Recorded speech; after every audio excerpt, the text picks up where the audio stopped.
Who pays? That is the vital question in front of us, in front of the Canadian economy, Canadian politics, world economy, world politics. Who pays? That is the question that is going to determine the developments over the coming years. Who pays for this crisis? This incredible crisis of COVID, but this general crisis of capitalism. Who pays? And the question of who pays is also the major driver of most revolutions in human history. Whether it was the English Revolution, the French Revolution, the American Revolution, again and again, who pays is the issue that came up. Because the bourgeois don't want to pay, the ruling class don't want to pay, they want to make the workers pay. And the workers will only accept so much. And the workers will only accept the burden for the crisis of the system to a certain degree until there is a mass explosion. So that is the key question that we have to get our heads around of when will this question be resolved of who pays for the crisis. Now, we are 9 months into the COVID lockdown in the West, into the pandemic, and we are in the midst of a second wave that is far worse than the first wave. Far, far worse. And almost unanimously in every capitalist country, they have not done any of the necessary precautions to stop the second wave. They could have ramped up testing, ramped up tracing, ramped up all of the necessary precautions. In long-term care, they could have provided the staffing and none of this. And now there is a new wave of infections and a new wave of deaths, totally unavoidable, totally unavoidable. The fact people have talked about, what kind of recovery is there going to be?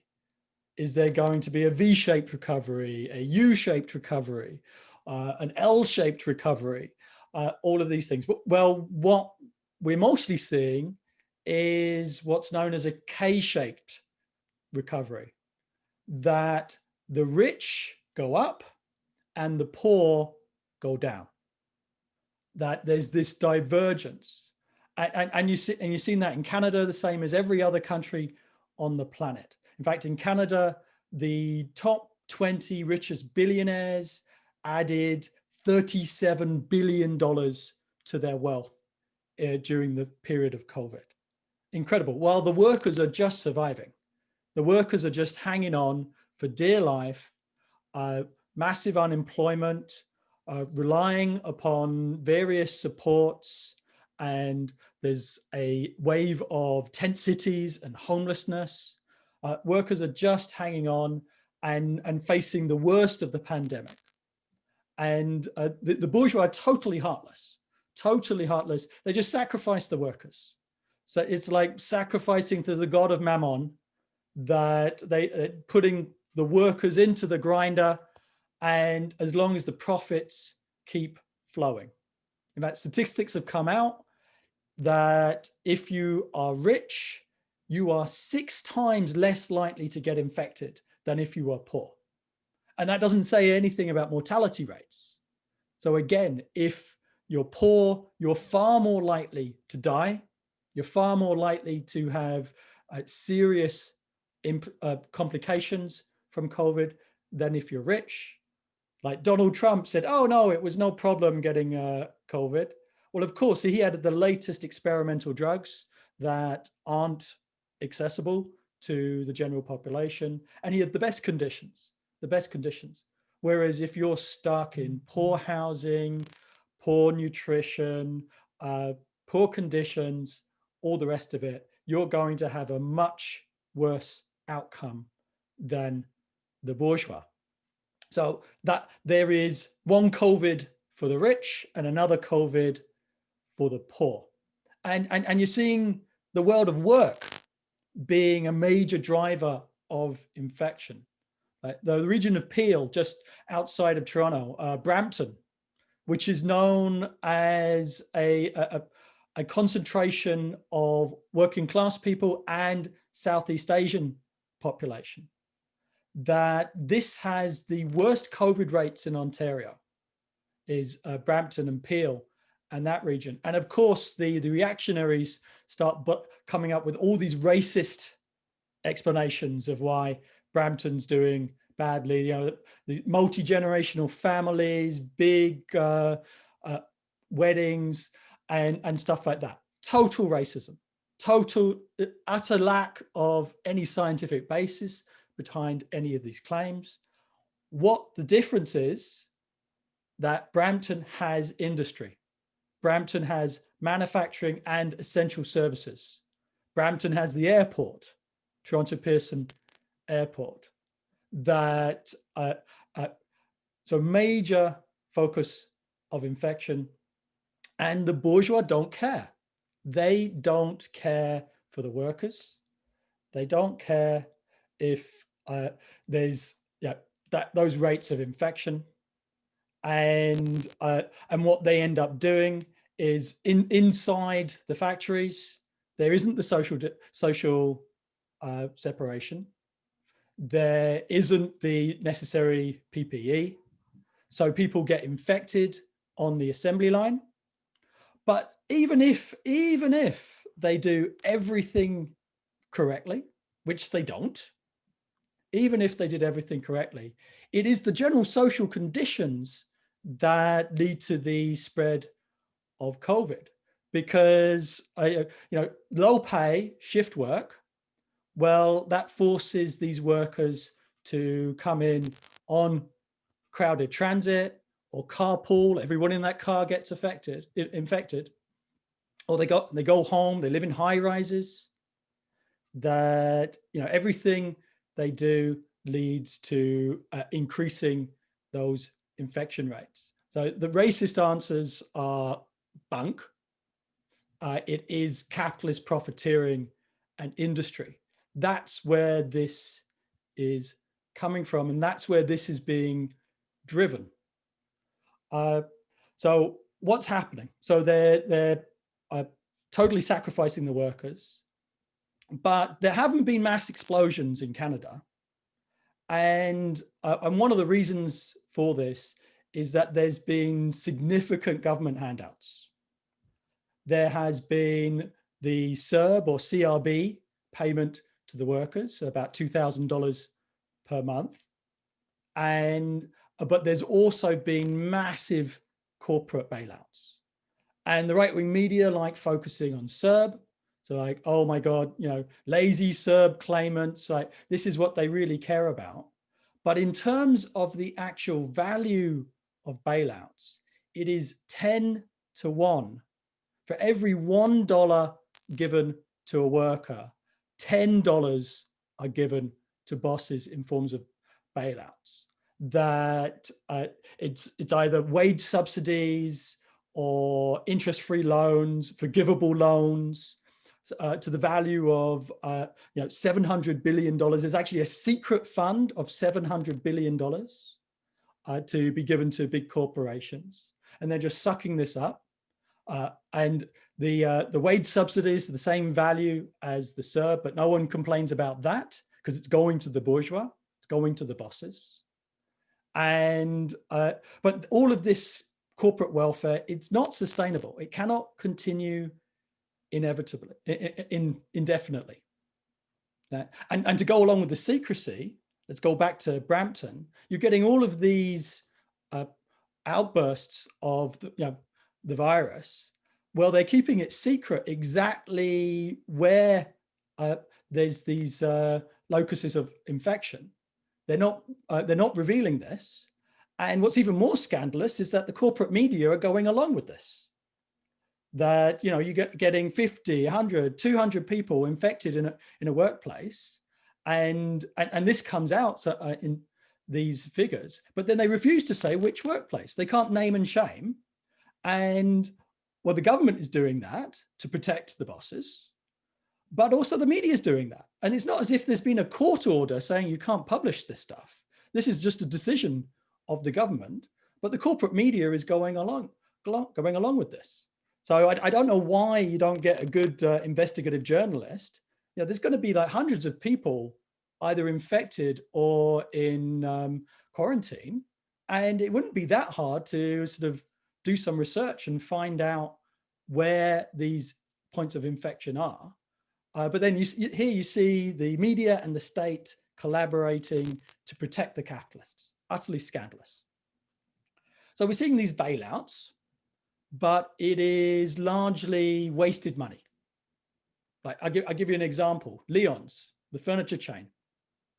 It managed to get a $30 million handout from the wage subsidy.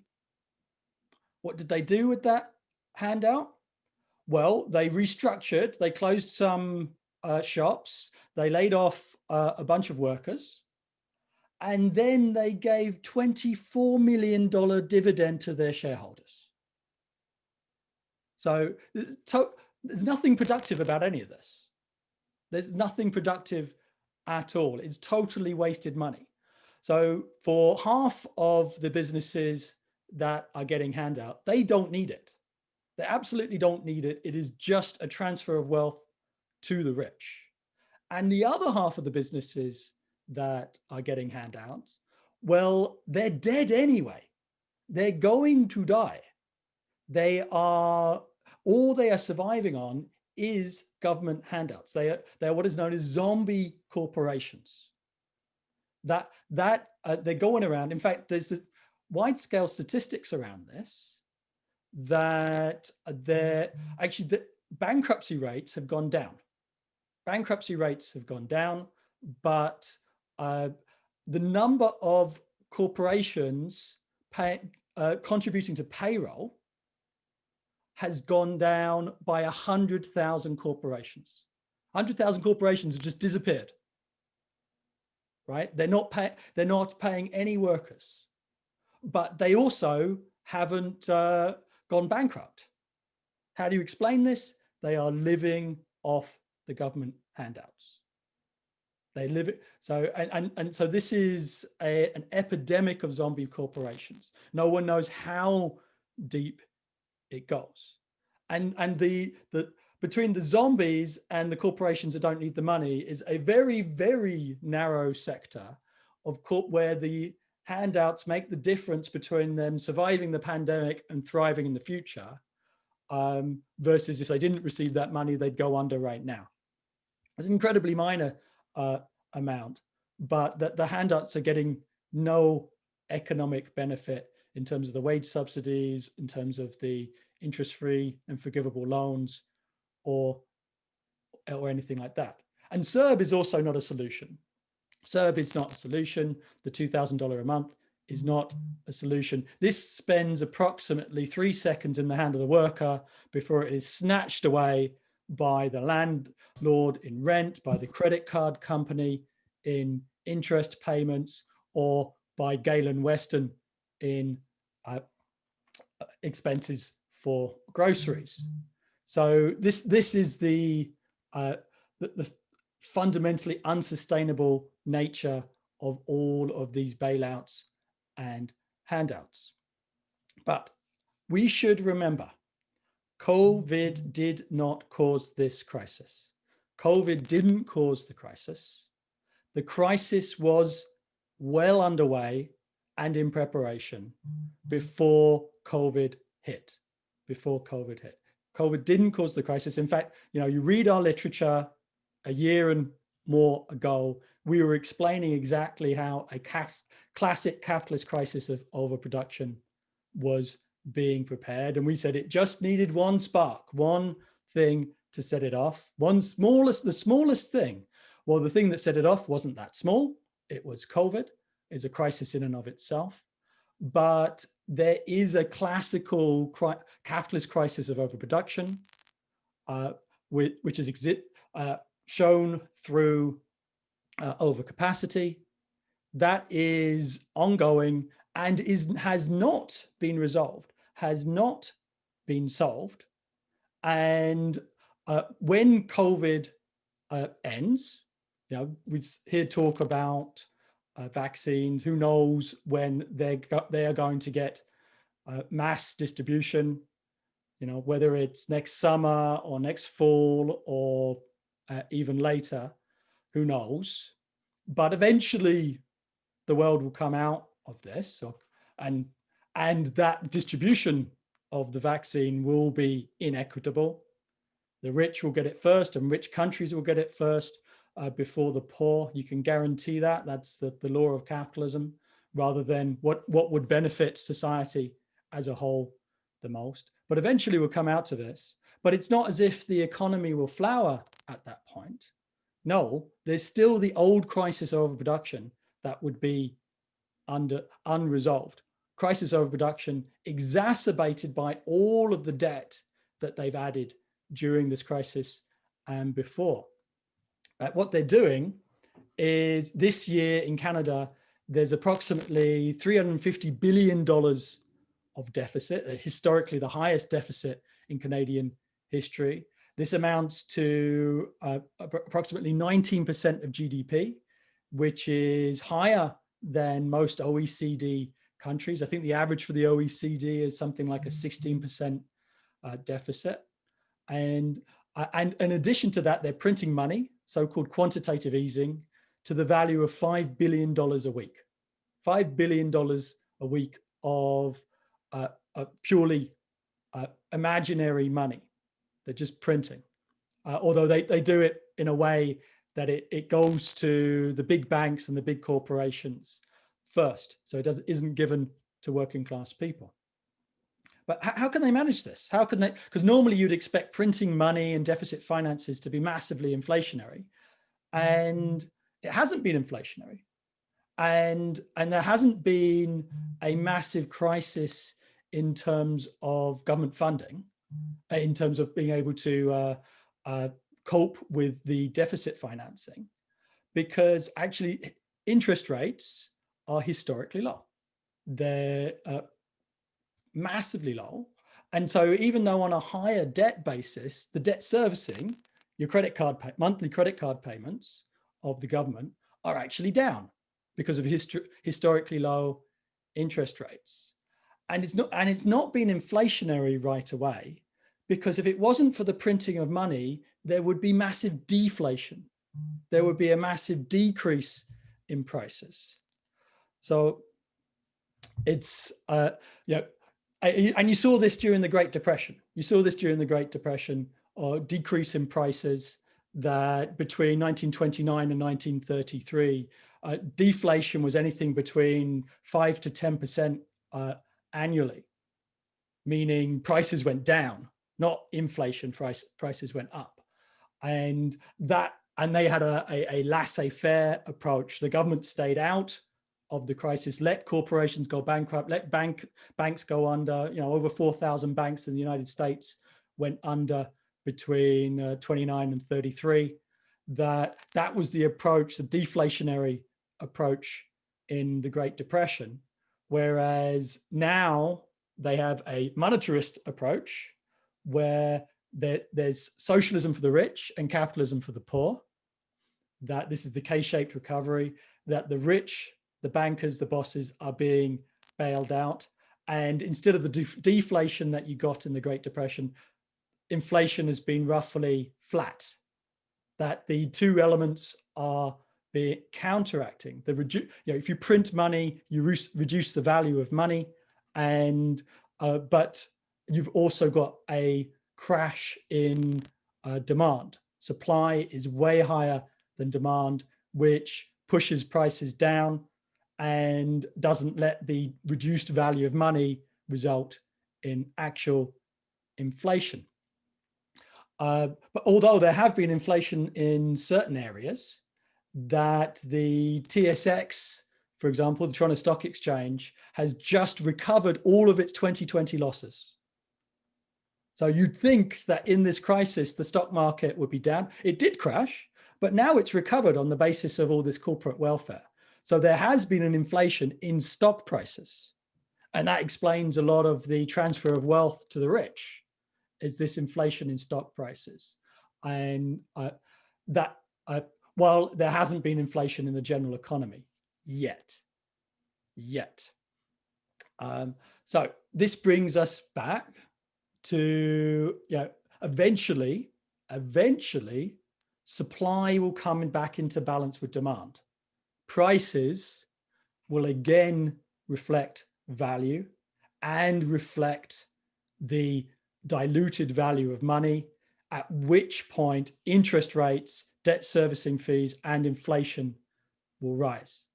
And that's the point where who pays becomes a vital question. May underline the point that inflation is saying that the workers pay, because workers get paid the same, but everything is twice as expensive. So an inflationary policy is saying that the workers pay. In fact, the inflationary policy was the driving force of the class struggle of the 1970s, that the Keynesianist methods, deficit financing, printing money, etc., led to significant inflation, some above 10% in many capitalist countries, and some countries hyperinflation. And while wages stayed the same, and that led to a wave of class struggle as workers were trying to catch up in wages with the rising cost of living. So for all of those so-called lefts who believe in so-called MMT, they think that stands for modern monetary theory, but in fact it stands for magic money tree. This leads to inflation, that there is no magic money tree. You cannot just create money out of nothing. Money represents value. Money represents real wealth. And if there's more paper or more digital representation of that wealth, that merely dilutes the value of that paper or those bits on a computer. That's all it does. That's all it does. In fact, Tommy Douglas had quite a good quote about this. In 1942, I think he said this, in reference to, there was many sort of magical money creation schemes in the Great Depression. But Tommy Douglas said, well, Houdini used to pull rabbits out of a hat, but he never tried to make money from selling those rabbits that he pulled out of his hat. See, that's a very good criticism of this magic money tree, this modern monetary theory, printing money idea, that at the end of the day means make the workers pay. Make the workers pay through inflation. And so that is unacceptable to us. And what we say in opposition to this inflationary policy is make the bosses pay. Make the bosses pay. No bailouts, only nationalizations, only expropriations. In fact, the money being gifted to these corporations, direct gifts, plus tax cuts, plus wage theft, plus all of these sort of preferential, backhanded ways of giving them money, we shouldn't be given a penny of compensation for them being taken over, because they've been paid for 100 times over by the state.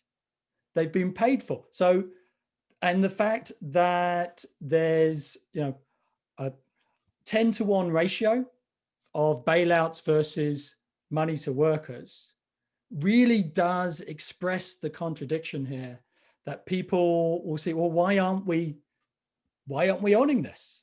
Why are you keeping the corporate back, the corporate failures in control of the economy when they can't run it at a profit? They're just living off handouts. And that raises the demand for nationalization, raises the demand for workers' control, raises the demand for socialist planning. And we have to be at the forefront of that demand, expressing that contradiction, because they're going to come to the workers and say, oh, no, we can't continue racking up the debt. We can't continue doing this. You're going to have to pay. It's like, what do you mean? For every dollar the workers got, the bosses got 10.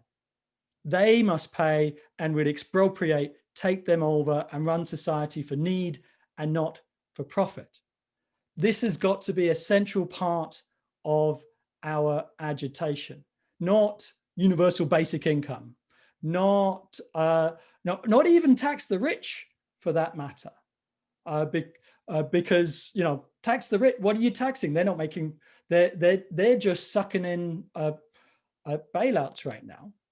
No, take them over, put them under workers' control. This is the way to solve the pandemic crisis. It's the way to solve the pandemic, because the workers themselves know whether it's safe or not, whether it's essential or not, that the workers must decide that. And then if something's genuinely essential, workers should get double hazard pay.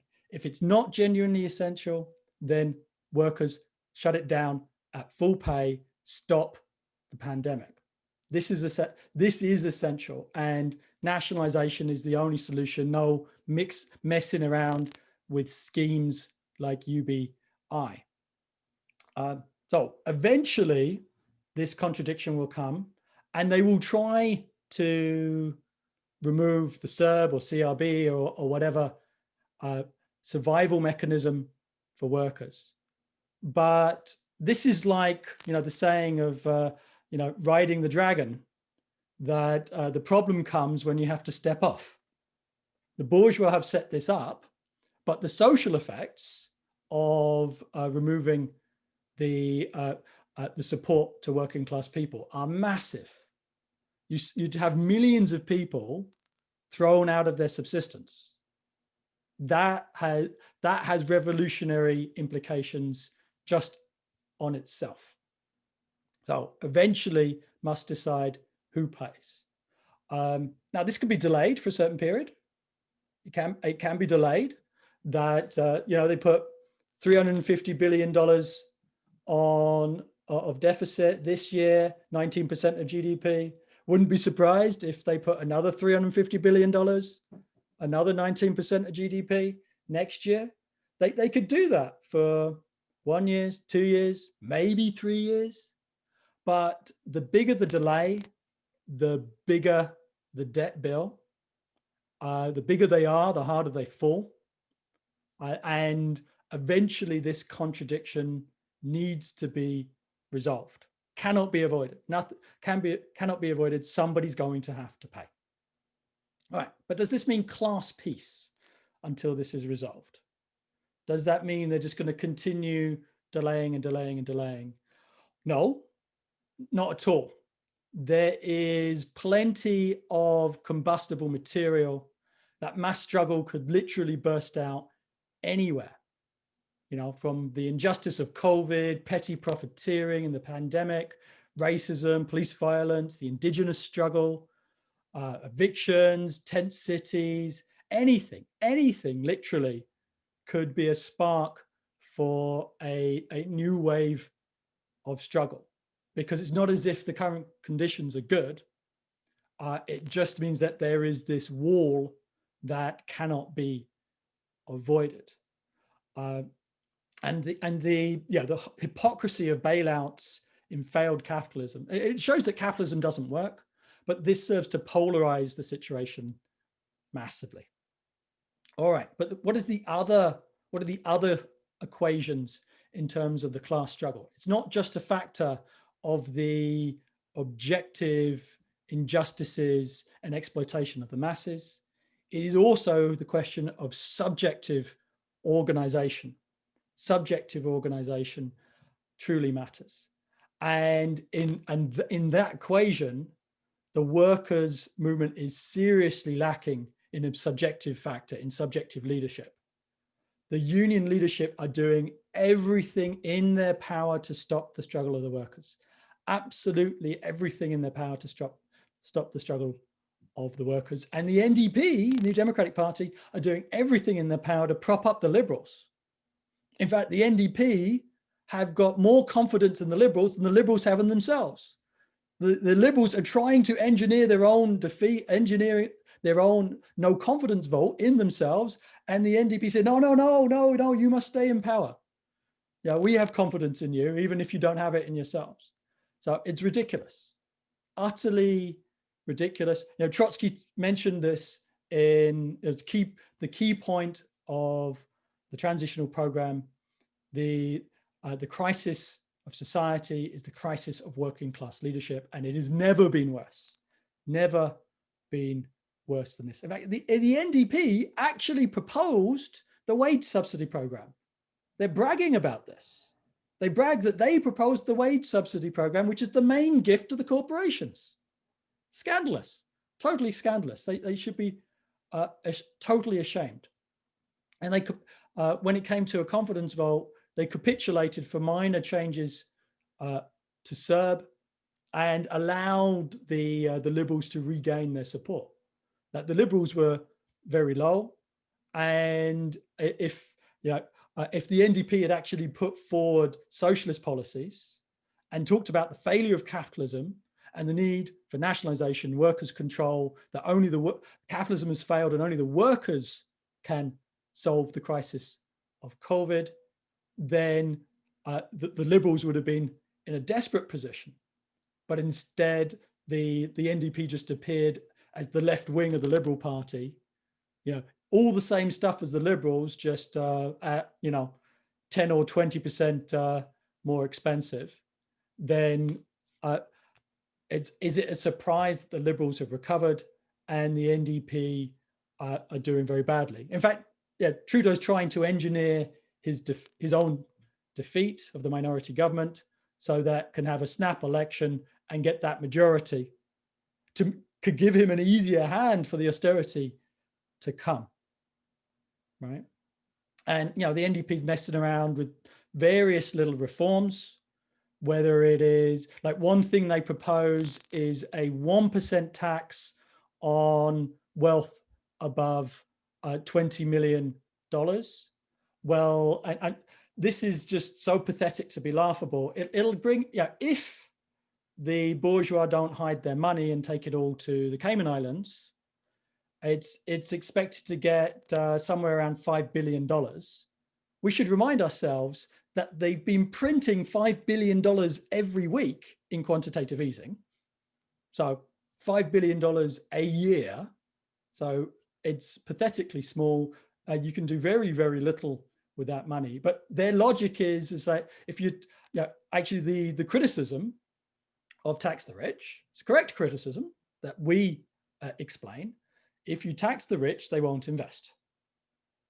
And that is a right-wing criticism of the reformists, but it's one that expresses the contradiction of capitalism. If you tax the rich, they will not invest. It is true.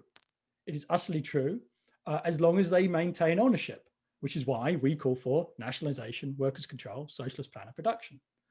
But the NDP bureaucrats have taken this idea of if you tax them, they won't invest. So, all right, we will tax them by such a small amount that the cost of tax evasion, 1% on 20 million, is more than just paying the tax. But they seriously underestimate the pettiness and the vindictiveness of the bourgeois, who are going to hide the money anyway, because they'd rather give it to tax lawyers than they would to the state, especially to an NDP government. So they're not going to get that money.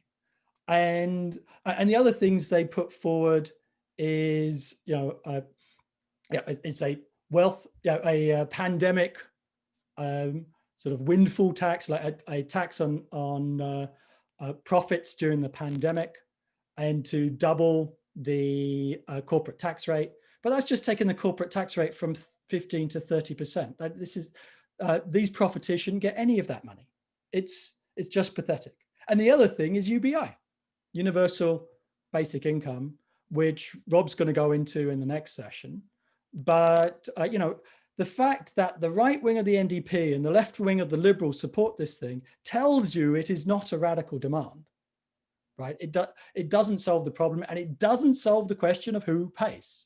At the end of the day, somebody needs to pay, right? So you're either taking it from the bourgeois, and if it's just tax the rich, well, they won't invest, or you're taking it from the workers, you're cutting wages, you're cutting social programs, you're cutting whatever else. At the end of the day, somebody has to pay.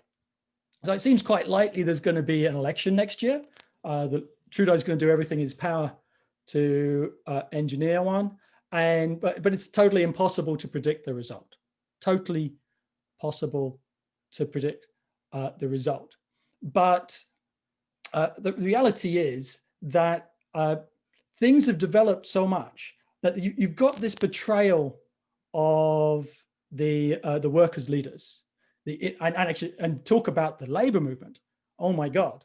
So you've got the CLC supporting Morneau for head of the OECD. The degree of that degree of bankruptcy was even too much for the other bureaucrats who denounced it. But it's the entire logic of the system. But the reality is, with the degree of anger in society, if there was a socialist leadership of the unions and the NDP, Canada would be entering a pre-revolutionary situation right now. But instead, there are no answers. Nobody's talking about nationalization. Nobody with a platform is talking about nationalization and workers' control. And so the movement is listless, looking for an outlet. There's all this anger looking for an outlet, and it cannot find it. If you think of it, the class anger is like the pressure of magma under a volcano, right? I hope comrades remember their high school geography lessons, that you got your volcano and the liquid magma underneath, and typically the eruption will occur up the main shaft that will go, and the lava will come out the top of the volcano. And the analogy here is that the main shaft of the workers' political representation in Canada, the main volcano, is the NDP, or has been the NDP. You've got the central vent, but you can get what's known as a volcanic plug on top of that vent, that when the last movement ends, the rock forms and plugs up that vent. And sometimes it's easier for the pressure to be released through a side vent, or even form a totally new volcano. And the NDP bureaucracy is that volcanic plug. There are an incredible barrier to the movement of the workers going through the NDP. You saw again and again left-wing candidates, pro-Palestinian candidates blocked from the NDP. You had votes for free education at the NDP convention, which are then totally ignored by the leadership. And so that radical youth and workers currently do not look to the NDP. The class nature of the party has not changed. It is what Lenin called a bourgeois workers' party. It's a leadership directly or indirectly connected with the bourgeois and putting forward pro-capitalist policies, but as a ranks based upon the working class, based upon the trade unions, and a historical commitment to socialism. Well, that still continues. That still continues, but that doesn't mean that the movement of the workers is automatically going to go through the NDP. And being blocked there, the movement looked for any outlet. And with that, you saw a very interesting development in the Green Party leadership contest, where Dimitri Lascaris and Mariam Haddad and the eco-socialists got 45% of the vote in the last round of voting in the Green leadership election, and 10,000 votes. This is a very significant symptom of the crisis in society, of the that there is an entire layer of radicalized workers and youth looking for a political outlet. And if the NDP won't provide that outlet, well, then maybe the Greens will, or anything else will. there is this groundswell in society looking for an outlet. And we should view this as a very important symptomatic event, this victory. Now, we appealed to Lascaris and Haddad and the eco-socialists to form a broad socialist movement. Like, they're correct. Canada needs socialism on the ballot. It needs a socialist party. And it really doesn't matter whether it's the Green Party, the NDP, or something new, that desperately needs a party putting forward nationalization, workers' control, socialist plan of production, and the fact that capitalism has failed. Desperate, and that would be hugely popular. But we recommended, we wrote an article that was very popular, was widely discussed, about which way forward for the eco-socialist movement after the Green leadership election. And we appealed to Lascaris and co. to form this movement that was open to both eco-socialists in the Greens, socialists in the NDP, socialist trade unionists, and unaffiliated socialists, to build that movement amongst a series of common demands, a united front over a series of common socialist anti-capitalist demands, and put them forward in all of those venues, whether it was the Green Party, the NDP, the unions, or an open appeal to radical youth. And that could have brought people together, got people working together, and you'd see which one was most successful, which area of the battlefield was most successful. And upon that basis, now maybe you take over the Greens, maybe you take over the NDP. And I mean take over, I mean win a majority for these ideas in these parties. Or maybe this movement attracts a mass following outside. And that would be the launch pad to forming an anti-capitalist socialist formation. Sadly, Lascaris didn't agree with us, and now they're organizing as a loyal left opposition within the Green Party, which we don't think is going to fly, because while the NDP is what we call a bourgeois workers' party, it has a base in the workers and the trade unions. The Green Party is a petty bourgeois party. The Anime Paul leadership is very right-wing. There's no difference between Anime Paul and the bureaucracy of the NDP. Absolutely no difference, apart from, personal antipathy. That and the Green Party is not based upon the workers. The fact is, actually, if you do opinion polls of Green voters are significantly to the right of NDP voters and to the right of Liberal voters, I may add, regardless of what the platform of the two parties are. Like, the difference between the NDP bureaucracy and the Green bureaucracy is that the NDP bureaucracy is to the right of NDP voters. The Green bureaucracy is actually to the left of Green voters. That they basically have the same politics, those two bureaucracies. And so as a terrain of struggle, the Green Party is not the best terrain. And but who knows what's going to happen?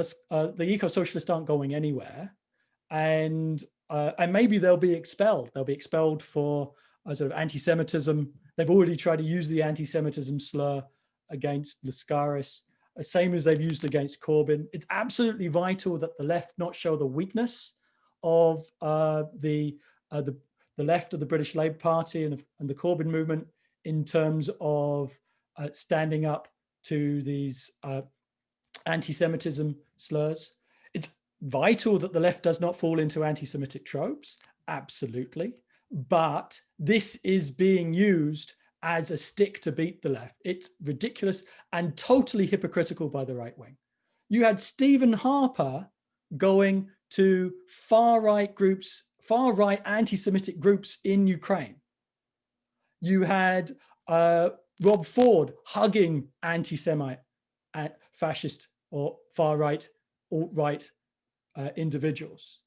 This is scandalous that this right wing can pretend it's the defender of the Jewish people. It's a joke. It's a sick joke, and the left should show absolutely no weakness to that.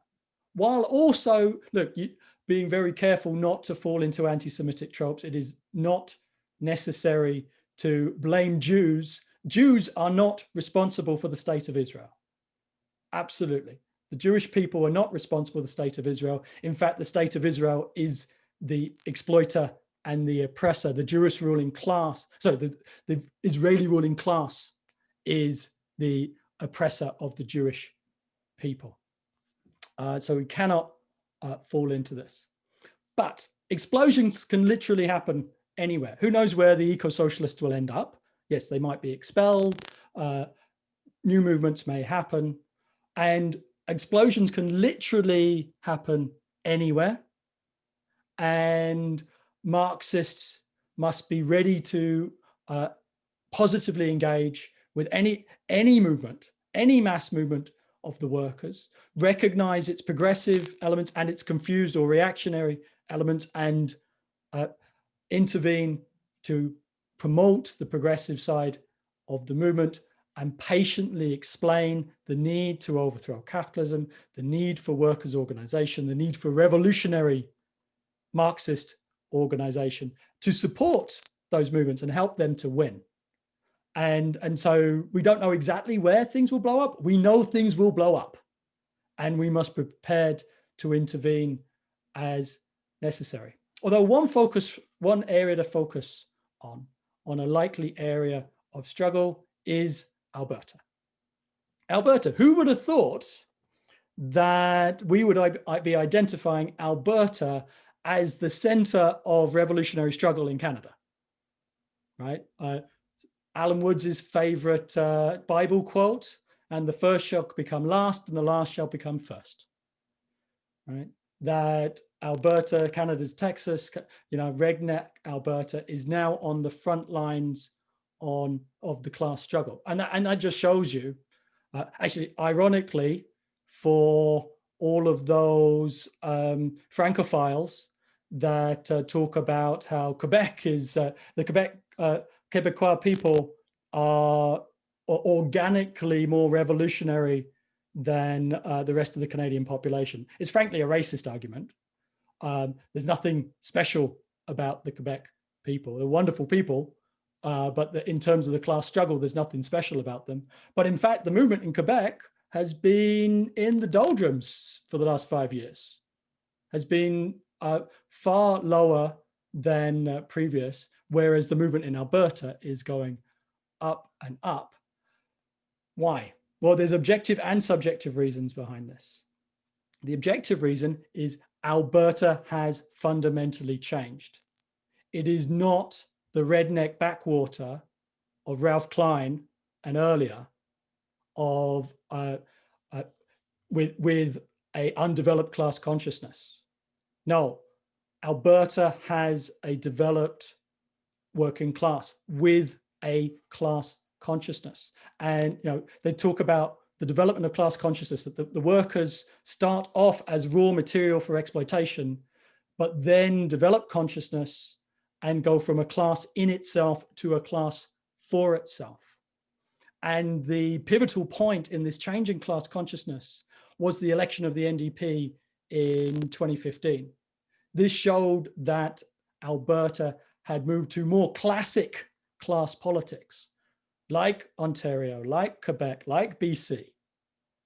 And even though the Notley NDP totally betrayed, that hadn't changed the fundamental class basis of Alberta politics. What was very interesting is that despite the betrayal of the Notley leadership, that the NDP still got over 30% of the vote. It was a very healthy vote. It was actually higher than the NDP in almost every other. I think it was the highest vote for the NDP in any province they didn't win government.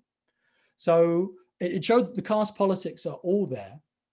But Jason Kenney thinks he lives in Ralph Klein's Alberta. He thinks he's the king of the oil barons and doesn't have to worry about the working class.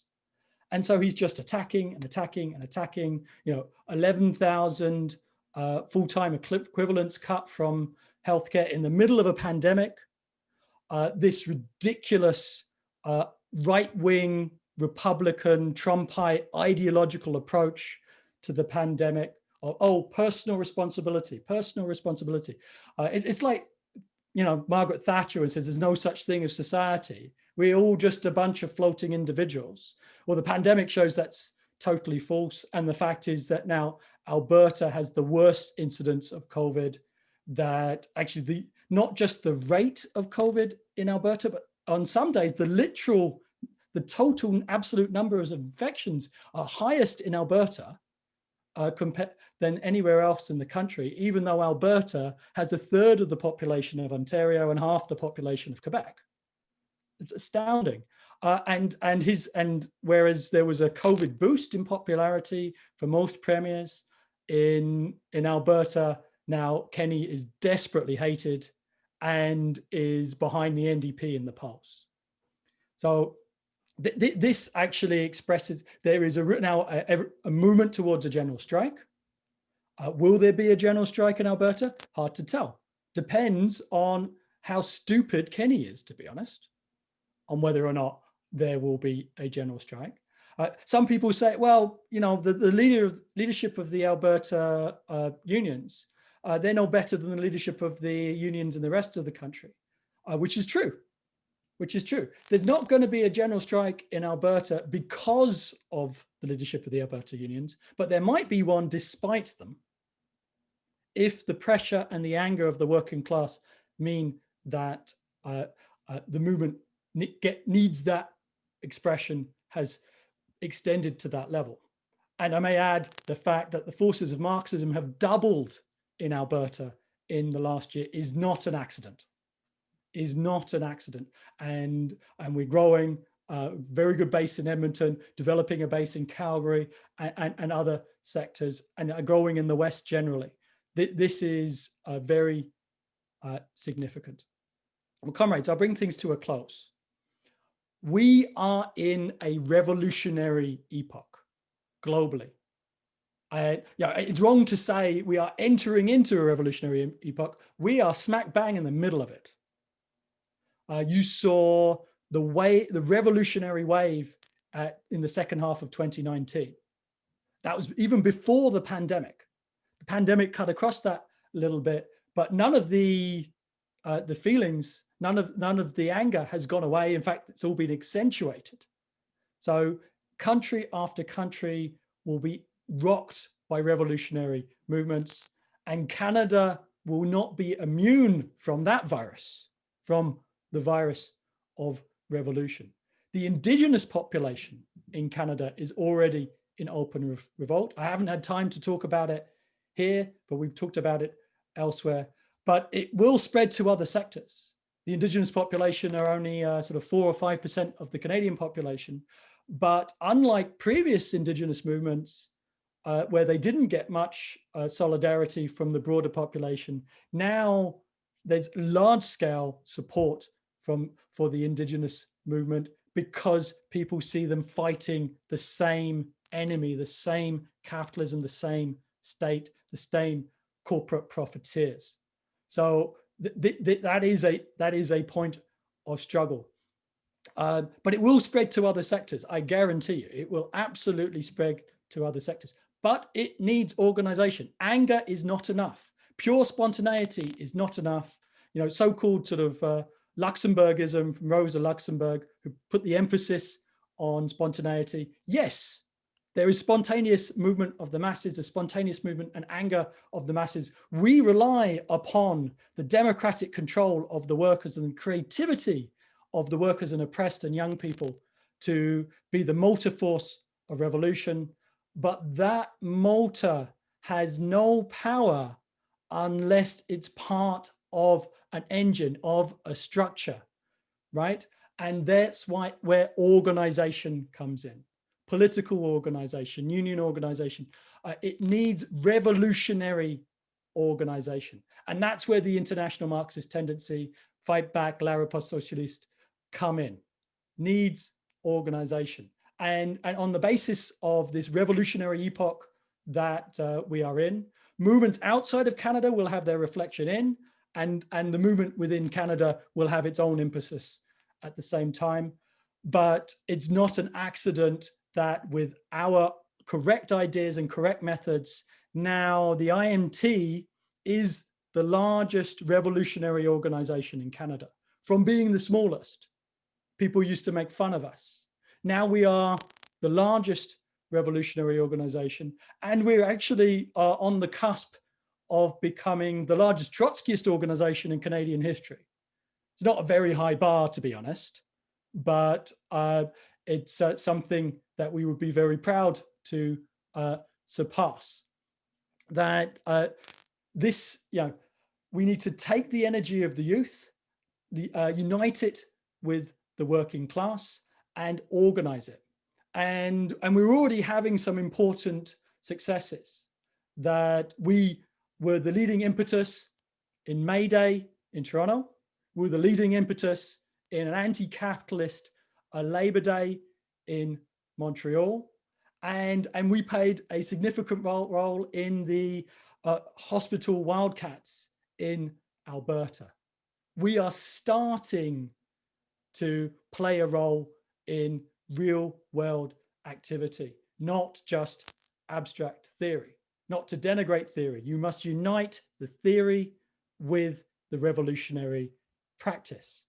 And therefore we need to go out and challenge all reformist ideas in the movement, like UBI, like MMT, and very clearly say, make the bosses pay. Make the bosses pay, nationalization, workers' control, no bailouts, expropriate the bourgeois, expropriate the 1%. And we need to challenge, push back those reformist ideas and educate the cadres that can understand the ideas of revolution, ideas of Marxism, but actually win people over, win numbers in the battle of ideas in the general population and the workers and youth movement. And on that basis, we have been attracting the best fighters from all across the country. Not just from Toronto and Montreal, which has been our historical base, but all across the country, in the West, in the Maritimes, outside, in Southern Ontario, in Ottawa, in Kingston, etc. We've been attracting fantastic people from all over who want to get involved. This weekend, we are discussing a campaign to move towards a fortnightly paper to double the print rate of Fightback. You can do that. That will make Fightback the genuine Marxist voice of labor and youth. When we first put out the first issue of Fightback, people made fun of us for that.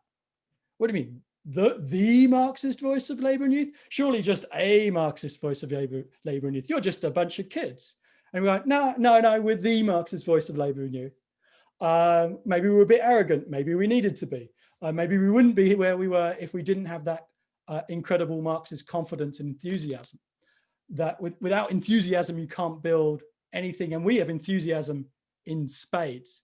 But now, not just in the quality of the ideas, but the actuality in the mass impact, we are on the verge of being the Marxist voice of labor and youth. Yes, we have been for a long time, but everyone will soon recognize that, and it'd be not an argument that anybody would have. And to combine that with doubling the print frequency, 1,000 subscriptions, 1,000 subscriptions. That would be a fantastic step forward in pushing back the ideas of reformism and advancing the ideas of Marxism and revolution in the workers' movement. We need to be present in the struggle in all the major cities, present everywhere, analyzing everywhere. And because Marxism is on the verge of becoming a factor in Canadian politics, a factor in the calculations of the bourgeois, that we're not so far away of not being numbered in the hundreds, but being numbered in the thousands. That will make a huge impact, a huge impact. We need to raise ourselves up for that. The comrades here today need to raise themselves up to it, the understanding and the ability to reach people and lead an organization of thousands of people that can make the fundamental change for the working class. We have the right ideas. We have the right methods. Let's put them into action. Nothing can stop us. Thank you, comrades.